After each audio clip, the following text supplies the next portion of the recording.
Halo guys, it's me Mr. Abi is coming back again. Sehat-sehat kan semuanya di rumah? Harus dong, harus tetap sehat dan harus tetap semangat dalam belajar hari ini. Oke, sekarang Mr. Abi akan menjelaskan tentang perkembangbiakan pada tumbuhan. Sudah siap?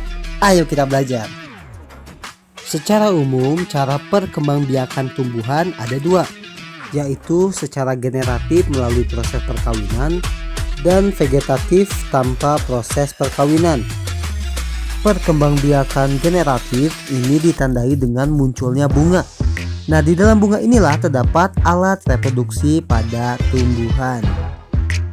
Nah, alat reproduksinya ada putik untuk alat kelamin betina pada tumbuhan dan ada benang sari untuk alat kelamin jantan pada tumbuhan.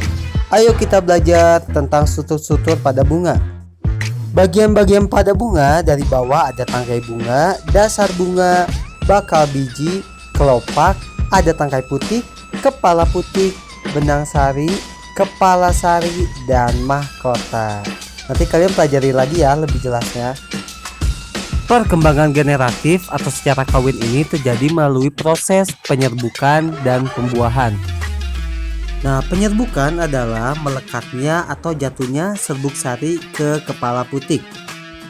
Sedangkan kalau pembuahan adalah serbuk sari akan masuk ke ruang bakal biji melalui bulu serbuk sari. Terus di dalamnya terjadi pembuahan, yaitu pelebuk sari atau sel kelamin jantan atau spermatozoid dengan kepala putik atau sel kelamin betina atau sel telur. Nah, hasil dari pembuahan tersebut dinamakan zigot. Untuk contoh-contoh tanamannya ada jagung, pepaya, jeruk, padi, durian, salak, apel, dan mangga. Berdasarkan asal serbuk sarinya, penyerbukan dibedakan menjadi 4 macam. Yang pertama adalah penyerbukan sendiri, di mana serbuk sari jatuh ke kepala putik bunga itu sendiri.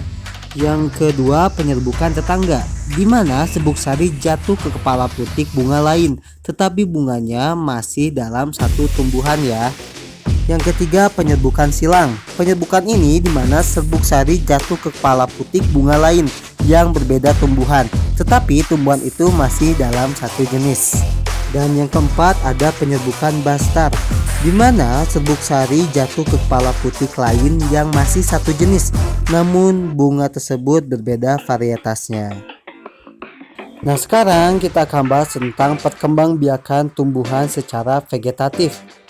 Perkembangbiakan vegetatif adalah perkembangbiakan tumbuhan yang hanya melibatkan satu induk saja. Dapat dikatakan bahwa perkembangbiakan secara vegetatif adalah perkembangbiakan tanpa melalui kawin. Perkembangbiakan vegetatif dibagi menjadi dua.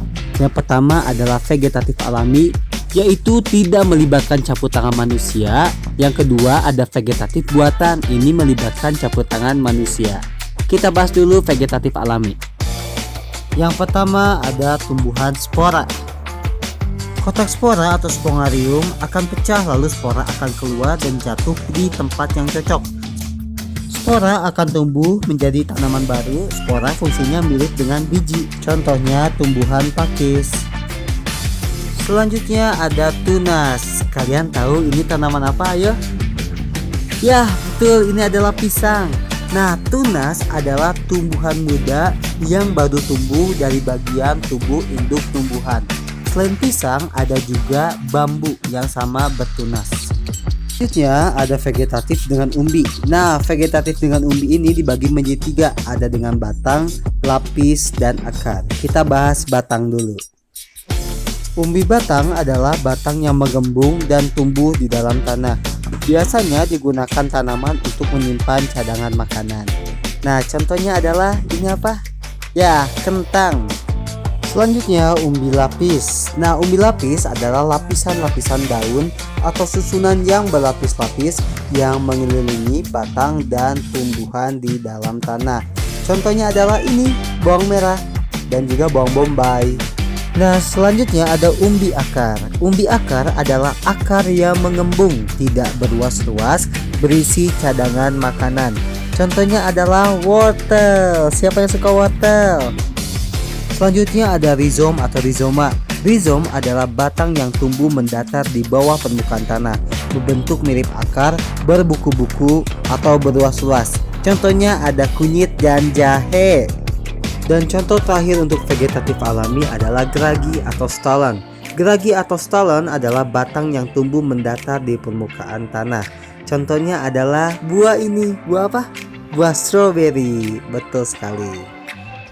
Sekarang kita ke vegetatif buatan. Jadi ingat ya, vegetatif buatan adalah perkembangbiakan yang melibatkan campur tangan manusia.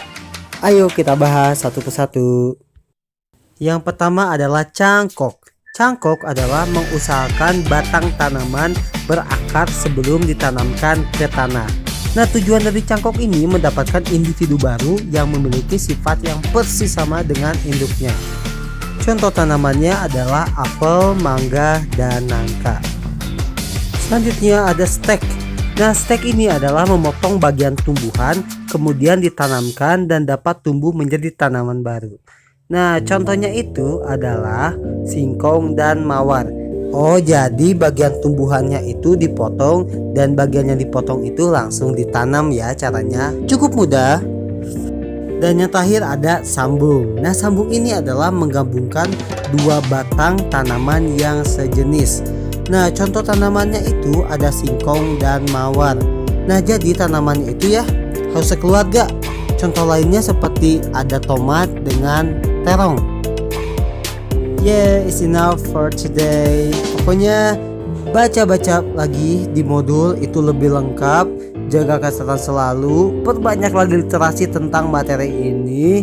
Dan Mr. Abi pamit. See you on the next video. Bye bye.